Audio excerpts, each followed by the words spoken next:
dito sa balon. Nandito pala kami ngayon sa bukid. So dito muna kami matulog ngayon. At dahil wala tayong tubig, ano yung nangyari dito sa sibuyas? Magigib muna tayo sa balon. Tara.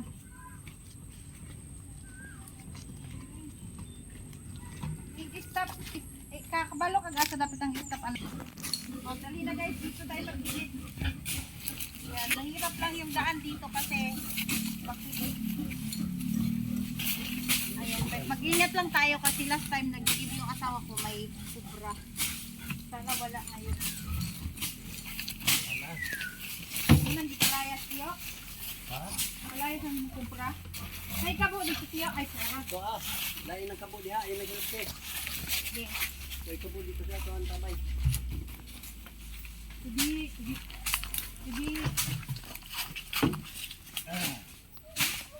Ayan. Dito po kami nagigil sa gubat. Hindi. Medyo nakakatakot. Kasi sukal. At last time merong kubra. Sana wala.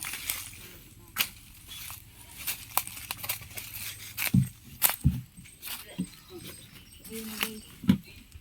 Ayun na yung balon natin.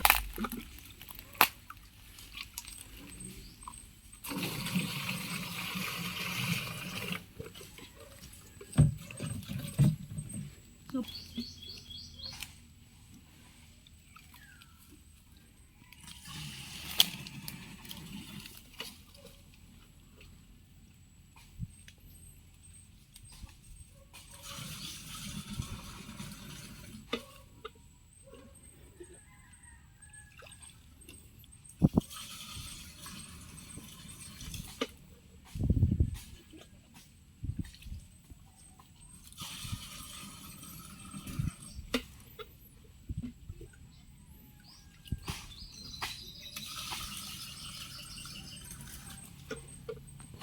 yeah, next time mag-ano tayo dito, maligo tayo dito next time.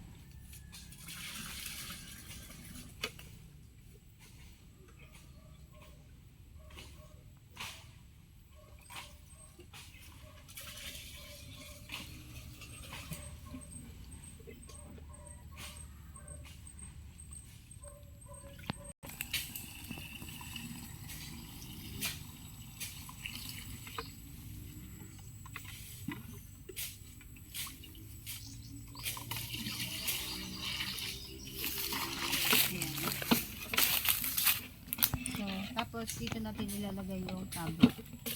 Tara na guys.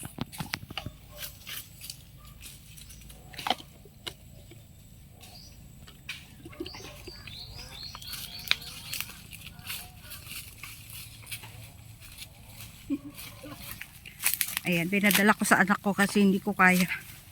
Mabigat. Ayan po yung ano natin, sitwasyon natin dito sa bukid. Ito po yung realidad being bukid girl. Actually itong sapa malinis din yan dyan, pwede kang maligo kasi running water. Dyan nga naliligo sila tiyo. Ayan, so malinis na dito. Yan.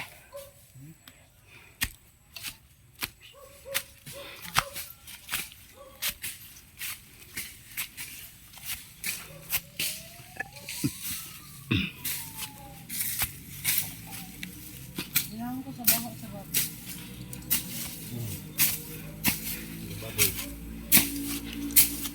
Yun na.